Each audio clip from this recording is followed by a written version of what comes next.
विशेषकर मैं आभारी हूँ श्री पुष्पेंद्र कुलश्रेष्ठ जी का, जिन्होंने मुझे अवसर दिया आपके बीच में आकर के उस संबंध में वार्ता करना जो कि हमारे आपके और राष्ट्र के सर्वोपरि हित में है।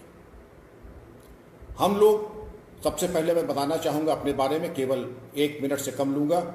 मैं डॉक्टर विक्रम सिंह 1974 बैच का इंडियन पुलिस सर्विस अधिकारी और 36 साल पुलिस में सेवा की है और उत्तर प्रदेश का पुलिस महानिदेशक भी रहा हूँ। अगर मैं आपसे ये पूछूं कि सबसे बड़ा शत्रु आपका कौन होगा, तो आप कहेंगे कोरोना, कोई कहेगा पाकिस्तान, कोई कहेगा चीन। लेकिन अगर सबको एक साथ अगर मिला दिया जाए तो वो बनेगा ISI, इंटर सर्विसेज इंटेलिजेंस, जो पाकिस्तान की इंटेलिजेंस एजेंसी है। ISI ने जो षड्यंत्र, कूटनीति और भारत विरोधी गतिविधियां की हैं, अगर उसके ऊपर कोई स्वर्ण पदक हो तो वो ISI को जाएगा। आपको संक्षेप में मैं ISI का इतिहास प्रस्तुत करता हूं।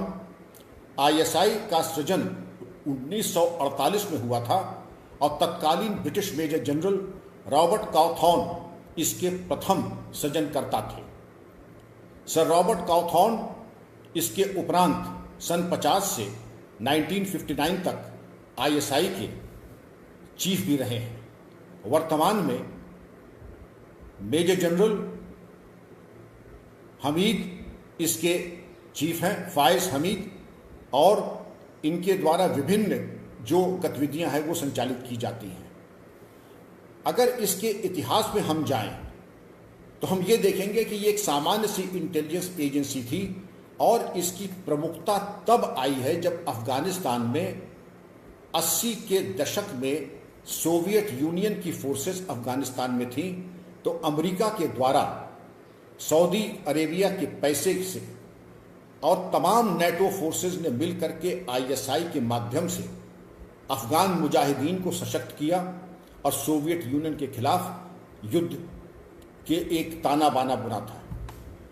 सोवियत यूनियन फोर्सेस जब अफगानिस्तान से चली गई कालांतर में, उसके बाद ISI ने अफगान तालिबान की पीठ पे हाथ रखा और उन्हें मजबूत किया। कालांतर में अफगान मुजाहिदीन और तालिबान के माध्यम से उन्होंने कश्मीर में भी विध्वंसात्मक कार्रवाई कराने की कोशिश की। लेकिन जो आश्चर्य का विषय है कि CIA ने वो उच्च कोट की तकनीक, वो टेक्नोलॉजी और अन्य राष्ट्रों ने भी ISI को दी जो कि फ्यूचरिस्टिक थी। वो उपकरण दिए सर्विलेंस के जो कि संसार में किसी देश के पास नहीं थे, क्योंकि उनका एक ही ध्येय था कि तत्कालीन USSR को मटियामेट कर दें। यही कारण है कि ISI टेक्नोलॉजी के दृष्टिकोण से बहुत ही एक परिष्कृत और एक बहुत ही प्रोग्रेसिव एक एजेंसी मानी जाती है। कालांतर में इस पर डिस्कस करेंगे कि इन्होंने क्या क्या किया। लेकिन अगर हम देखें कि मैंने क्यों कहा आपसे कि वास्तविक खतरा हमारे आपके लिए ISI है। आप कोविड को देख लें तो कोविड का भी इनडायरेक्ट संबंध ISI से है। मैं बताऊंगा कैसे, वाया नेपाल, कैसे रोहिंग्याओं के माध्यम से। नकली भारतीय मुद्रा जो हम आप अक्सर हमारे हाथ में आ जाती है, लोग कहते हैं कि नोट नकली है, कहां से आता है? ISI से आता है। अपराध जो होता है प्रमुख महानगरों में, उसके पीछे कौन रहता है? रोहिंग्यास, इलीगल बांग्लादेशी माइग्रेंट्स, और इनके पीछे कौन है? ISI। हमारे बच्चों को जहर यानी ड्रग्स कौन परोस रहा है? पंजाब में ड्रग्स का ताना बाना किसने बुना है? ISI ने। इन तमाम चीजों को अगर आप देखें तो इन्होंने दरअसल ये जानते हैं कि ये 20 करोड़ वाले 130 करोड़ ऐसे महान राष्ट्र को, जो कि विश्व की एक महाशक्ति है, उसको सीधे युद्ध में कुछ नहीं कर सकते हैं। ये इतनी बार मुंह की खा चुके हैं, सन 65, सन 71, कारगिल, और उसके उपरांत इनको मालूम है कि एक ही तरीका है कि जो 4th generation, 5th generation warfare, asymmetric warfare, information warfare है, इसी के माध्यम से इनको कुछ धूमिल सी एक आशा दिखाई पड़ती है कि भारत के ऊपर कदाचित शायद इनको, लेकिन ये भी मंसूबे इनके बिल्कुल कभी पूरे हो नहीं सकते हैं, और वो बताऊंगा कैसे। सबसे पहले आप आए कि आईएसआई ने ऐसा कौन सा हथकंडा है जो नहीं अपनाया है। 1993 के मुंबई ब्लास्ट के ऊपर अगर आप आ जाएं, 350 लोग हताहत हुए थे, 1200 मारे गए थे। इसके अलावा आप उसके बाद जाएं, 2006 की ट्रेन ब्लास्ट देखें मुंबई में, 26/11 ब्लास्ट को अगर आप देखें तो इसमें आप ये देखेंगे कि लखवी, डेविड कोलमैन हेडली जिसने आकर के पूरा सर्वे किया था मुंबई का, और तमाम ऐसे नाम आएंगे, ज़कीर रहमान लखवी, तमाम ऐसे लोगों के नाम आ रहे हैं जिन्होंने इसमें इसके षड्यंत्र की रचना में पूरी तैयारी के साथ पाकिस्तान फौज के साथ और आईएसआई ने मिल करके इसको किया था। यह बात दूसरी है कि इसके बारे में इन्होंने कभी स्वीकारोक्ति नहीं की है, और जब अजमल कसाब के घर पे इनके पत्रकार पहुंचे थे तो वो पत्रकार भी पाकिस्तान के गायब हो गए, भूमिगत हो गए, क्योंकि पाकिस्तान सरकार ने और फौज ने ये सुनिश्चित किया कि ये चिन्हित करो कि ये दरअसल हिंदुस्तान के ही मुसलमानों ने किया है, पाकिस्तान का इसमें कोई लेना देना नहीं है। आपको मैं और थोड़ा पीछे ले जाता हूं कि हिंदुस्तान में तमाम तंजीमें हैं, कश्मीर में 6 तंजीमें हैं, 6 चरमपंथी, जिसमें प्रमुख लश्कर-ए-तैयबा है और अन्य हैं, जिसमें पूरा ऑक्सीजन, रसद, पैसा देने का पूरा काम आईएसआई ने किया है और आज भी कर रहा है। इसके अलावा पहले एक संगठन था Simi, student Islamic movement of India, जो कि अब बैन हो गया है। इसके बाद आया इंडियन मुजाहिदीन। इन सब ने, और आज पीएफआई है, पीएफआई की चर्चा हम बाद में करेंगे, लेकिन इन 2 संगठनों ने ऐसा कोई काम नहीं किया है राष्ट्र विरोधी जो कि विश्व में अगर कहीं होता तो इनके ऊपर वो कहराता कि ये याद करते हैं। इन्होंने एक और ताना बाना बुना है कि जब कभी इनके ऊपर कार्रवाई हो, सीमी के ऊपर हो, इंडियन मुजाहिदीन के ऊपर हो, राष्ट्र विरोधी गतिविधियों में, तो एक इन्होंने तमाम ऐसे छदम मंच शुरू कर रखे हैं जो कि तुरंत हो हल्ला, आंदोलन, धरना, प्रदर्शन। आपने देखा होगा टुकड़े टुकड़े गैंग जेएनयू में, आपने ये भी देखा होगा कि लिट फेस्ट होता है कई जगह। लिट फेस्ट होता है, लेकिन लिट फेस्ट में एक ही वेवलेंथ के लोग जाकर के बोल सकते हैं।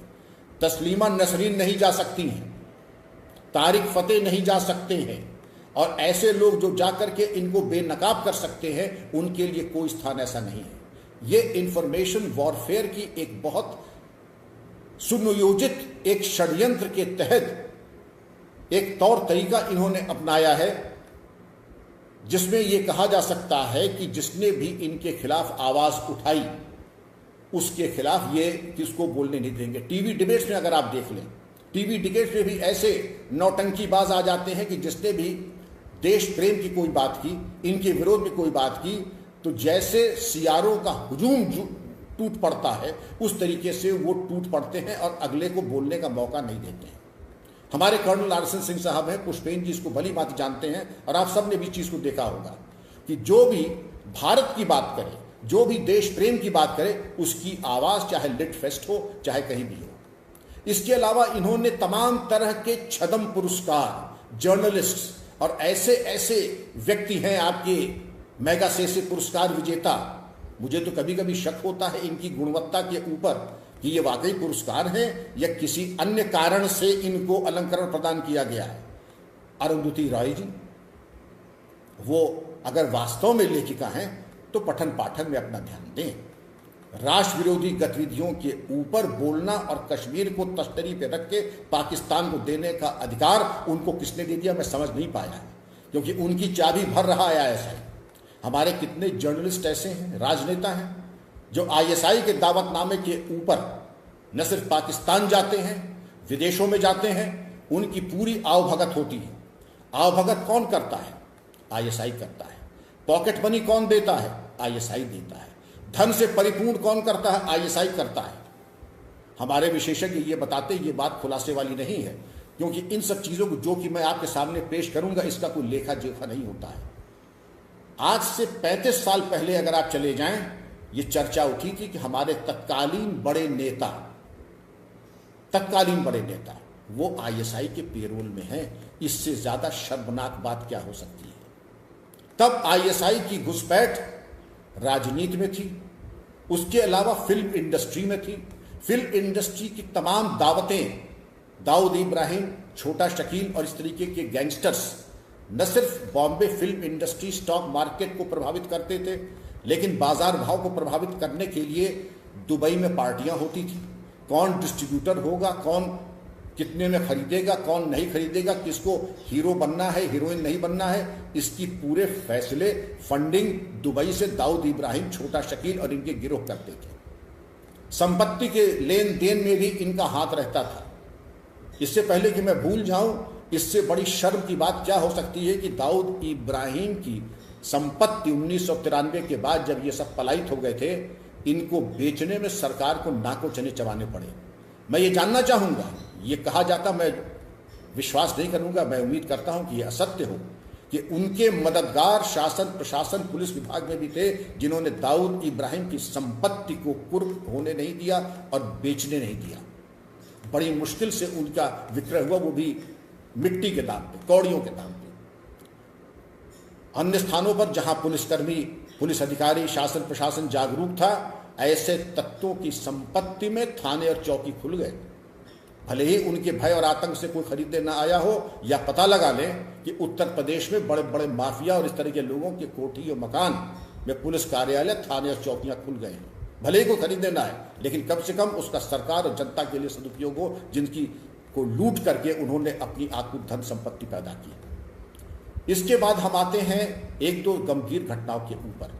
आपने सुना होगा टी सीरीज के मालिक गुलशन कुमार की हत्या हुई मुंबई में। उसमें नाम आया नदीम का। नदीम भी म्यूजिक में थे।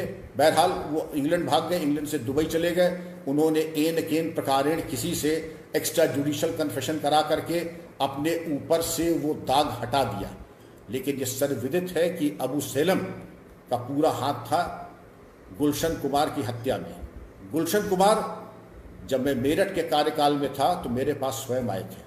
उन्होंने बताया था कि सिंह साहब, मेरी हत्या की प्रबल संभावना है। तो मैंने कहा मैं अभी बात करता हूं, उनका बात न करें, क्योंकि अगर कल मारा जाऊंगा तो आज मार दिया जाऊंगा। उन्होंने स्पष्ट संकेत दिया कि उनके ऊपर जो खतरा था वो छोटा शकील के माध्यम से अन्य लोगों के ऊपर था। उसका खुलासा करना सार्वजनिक मंच पे औचित्यपूर्ण नहीं है। लेकिन इससे जो मैंने आपके सामने तथ्य प्रस्तुत किए, जिस तरीके से कश्मीर के चरमपंथियों, हुर्रियत और अन्य लोगों को ऑक्सीजन आईएसआई दे रहा है, और हमारी कुछ कमजोर सरकारों ने इनको दूध पिला करके और मजबूत किया, इनके ब्लैकमेल में फंस गए।